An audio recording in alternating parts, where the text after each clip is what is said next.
नमस्कार दोस्तों। आज मैं फिर से विनोद कुमार अपने यूट्यूब चैनल ब्रिलियंट विनोद पर आपके सामने एक टॉपिक लेके आया हूँ। इसका टॉपिक आपको स्क्रीन पर दिख रहा होगा। टॉपिक का नाम है ज़मीन का वर्गीकरण।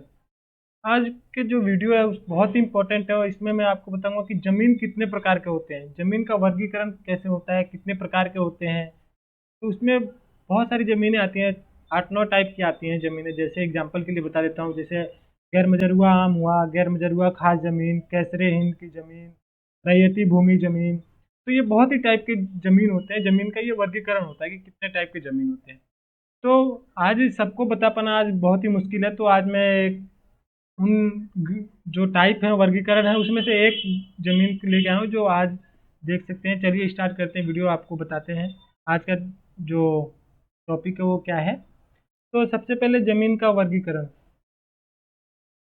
आपके स्क्रीन पर दिख ही रहा होगा कि ज़मीन का वर्गीकरण। इसमें सबसे पहली भूमि आती है गैर मजरूआ आम भूमि। तो आपको मैंने बताया कि बहुत टाइप की होती है, लगभग 8-9 टाइप की होती हैं। गैर मजरूआ आम, गैर मजरूआ खास, ऐसे ही कैसरे हिंद की भूमि, ऐसे ही बहुत टाइप की ज़मीन होती है। तो सबसे पहले आज हम बस बात करेंगे गैर मजरूआ आम भूमि कौन सी होती है और ये कैसी भूमि होती है, कैसे इस पर दखल करते हैं, कैसे इसको खरीदते हैं, बेचते हैं, कैसा इसका क्या पूरा सिस्टम होता है। तो चलिए स्टार्ट करते हैं। गैर मजरूआ आम सार्वजनिक उपयोग की जमीन तथा सड़क, तालाब, बाजार, हाट, जंगल आदि। तो गैर मजरूआ आम भूमि में वो भूमि आते हैं जिन पर सड़क बनी हो, तालाब बने हो, बाजार, जो मतलब सब लोगों के लिए पब्लिक यूज़ के लिए काम आता हो, जहाँ हाट हो, जहाँ बाजार वाजार लगता हो, जहाँ जंगल हो। तो वो गैर मजरूआ आम जमीन में आता है। आगे पढ़ते हैं। गैर मजरूआ आम भूमि की बंदोबस्ती भूतपूर्व मध्यवर्तियों को करने की शक्ति प्रदत्त नहीं थी। पहले की जो मध्यवर्ती थे उनको बंदोबस्त करने की ये जो जमीन है, ये गैर मजरूआ आम इनको बंदोबस्त नहीं कर सकते थे, उनके पास वो शक्ति नहीं थी। जिस गैर मजरूआ आम भूमि की प्रकृति बदल चुकी है तथा स्थानीय ग्राम पंचायत की ग्राम सभा की अनापत्ति प्राप्त कर ली गई है, वैसे मामलों में गैर मजरूआ आम भूमि की बंदोबस्ती हस्तांतरण का प्रस्ताव प्रमंडलीय आयुक्त की अनुशंसा से विभाग को उपलब्ध कराया जाता है। तो जिस गैर मजरूआ भूमि की प्रकृति बदल चुकी है उसका अगर बंदोबस्त करना है, हस्तांतरण करना है, तो ये प्रमंडलीय आयुक्त की अनुशंसा से विभाग को उपलब्ध कराया जाता है। राजस्व एवं भूमि सुधार विभाग स्तर से वित्त विभाग की सहमति प्राप्त कर उसे मंत्रिपरिषद की बैठक में विचारार्थ रखा जाता है। मंत्रिपरिषद की स्वीकृति के पश्चात बंदोबस्त आदेश निर्गत किया जाता है।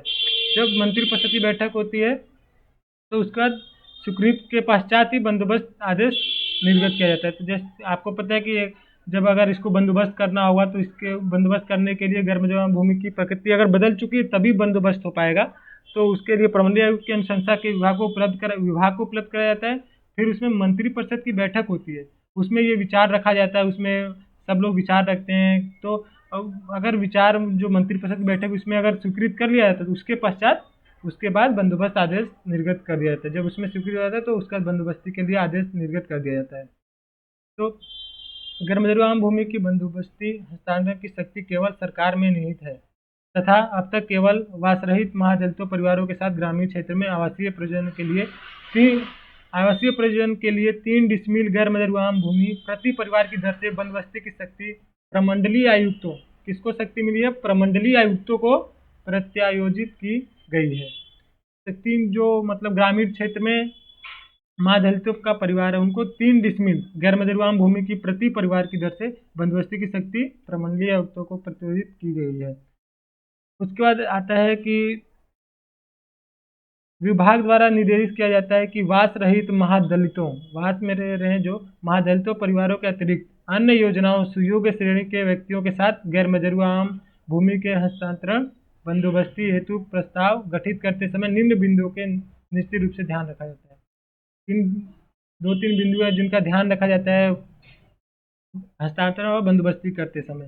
पहला क्या है? प्रस्तावित गैर मजरूआ आम भूमि स्वरूप परिवर्तित हो चुका हो तथा वह सार्वजनिक उपयोग में नहीं रह गई हो, परंतु भू अभिलेख में जल निकाय उत्सर्जन या प्रवाह के संबंधित प्रविष्टि दर्ज होने पर किसी अन्य प्रयोजन के बंदोबस्ती के पूर्व जांच कर संभावनाओं का पता लगाया जाता है जाए कि जल निकाय उत्सर्जन या प्रवाह के लिए उसका विकास का पुनरुद्धार संभव है या नहीं। यदि यह निष्कर्ष हो कि यह कतई संभव नहीं है तभी इस प्रकार की गैर मजरूआ भूमि की बंदोबस्ती या प्रस्ताव गठित किया जाता है।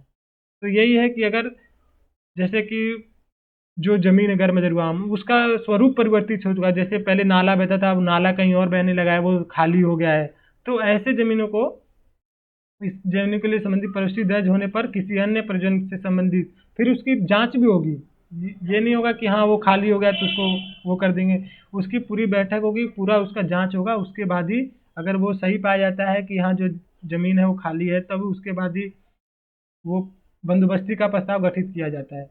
अब आता है अपना दूसरा पॉइंट, भू अभिलेख में जल निकाय उत्सर्जन या प्रवाह के रूप में प्रविष्ट प्रत्येक मामले की स्थलीय जांच हेतु संबंधित समाहर्ता एवं समिति का गठन करेंगे, जिसमें निम्नलिखित सदस्य होंगे। तो जो वो चेक के लिए, जो उसको चेक करेगी, जो उसको जो जमीन है वो खाली है, उसका जांच के लिए संबंधित जो गठन किया जाता है वो है, पहला है अपर समाहर्ता, उसका दूसरा संबंधित अनुमंडल पदाधिकारी, फिर तीसरा संबंधित कार्यपालक अभियंता जल संसाधन, फिर संबंधित अंचल अधिकारी। तो ये 4 सदस्यों की टीम बचती है, जिसमें अपर समाहर्ता अध्यक्ष रहते हैं, फिर और ये 3 लोग सदस्य जो इनकी जांच करते हैं। जांच पड़ताल करने के बाद ही अगर वो ज़मीन सही है तो उसको बंदोबस्त किया जाता है। फिर अपना आता है तीसरा टॉपिक, अंचल अधिकारी के स्तर से इस प्रकार के मामले की सूचना दिए जाने पर अपर समाहर्ता समिति की बैठक आहूत करते हैं। समिति स्थलीय जांच के उपरांत अपना प्रतिवेदन समाहर्ता को समर्पित करेंगे। तो ये स्थलीय बैठक आहूत करेंगे, उसके बाद जांच होगा, जांच हो उसके बाद प्रतिवेदन समाहर्ता को समर्पित करेंगे। तो ये अपना तीसरा पॉइंट। टाइम ज़्यादा न कर, आप इसको पॉज करके आराम से पढ़ भी सकते हैं। अब आता है चौथा पॉइंट, विभागीय परिपत्र संख्या, ये देख लीजिएगा, के द्वारा यह पूर्व में निर्देश किया जाता है कि गैर मजरूआ आम भूमि की प्रकृति के में परिवर्तन एवं भूमि बंदोबस्ती से संबंधित सभी मामलों में ग्राम सभा की अनुशंसा प्राप्त की जाएगी। तो ये जब जो गैर मजरूआ आम भूमि है, इसकी प्रकृति में परिवर्तन के लिए वो संबंधित सभी मामलों के लिए ग्राम सभा की अनुशंसा प्राप्त की जाएगी। ग्राम सभा होगा जिसमें यह अनुपूर्वक जारी रहेगा। तद अनुसार संबंधित समाहर्ता इस परिपत्र के तहत प्रमंडल आयुक्त को प्रस्ताव भेजने के पूर्व संतुष्ट हो लेंगे कि प्रस्तावित गैर मजरूआ आम भूमि की बंदोबस्ती के लिए आम सूचना का तामील होने के उपरांत विधिवत संबंधित पंचायत की ग्राम सभा की अनापत्ति प्राप्ति कर ली गई है एवं ग्राम सभा की कार्रवाई अभिलेख में संलग्न है। तो ये 4 स्टेप हैं। पहले जब उसका चेक होगा कि हाँ वो गैर मजरूआ आम जमीन कैसी है, कहाँ पर है, वो खाली है, तो उसका जो उसके लिए ग्राम सभा का आयोजन जरूरी है। ग्राम सभा का आयोजन किया जाएगा, जिसमें बैठक होगी, तो सब वहाँ पर जानकारी ली जाएगी, जांच किया जाएगा उसके बारे में, उसके बाद ही उसका गठन होगा। प्रमंडलीय आयुक्त समाहर्ता से प्रस्ताव प्राप्त होने पर पूर्ण रूप से संतुष्ट होने के उपरांत ही सरकार की स्वीकृति हेतु प्रस्ताव अनुशंसा सहित उपलब्ध कराए जाएंगे। जब सबका संतुष्ट हो जाएंगे कि हाँ वो सही है, ज़मीन खाली है, ये खाली पड़ा हुआ है, तो संतुष्ट होने के उपरांत ही सरकार की स्वीकृति हेतु प्रस्ताव अनुशंसा सहित उपलब्ध कराए जाएंगे। तो आज तक यही टॉपिक गैर मजरूआ आम भूमि की ज़मीन। कल पढ़ेंगे गैर मजरूआ खास ज़मीन क्या होता है उसके बारे में। अगर आपको कोई भी दिक्कत आता है आप कमेंट करके बता सकते हैं।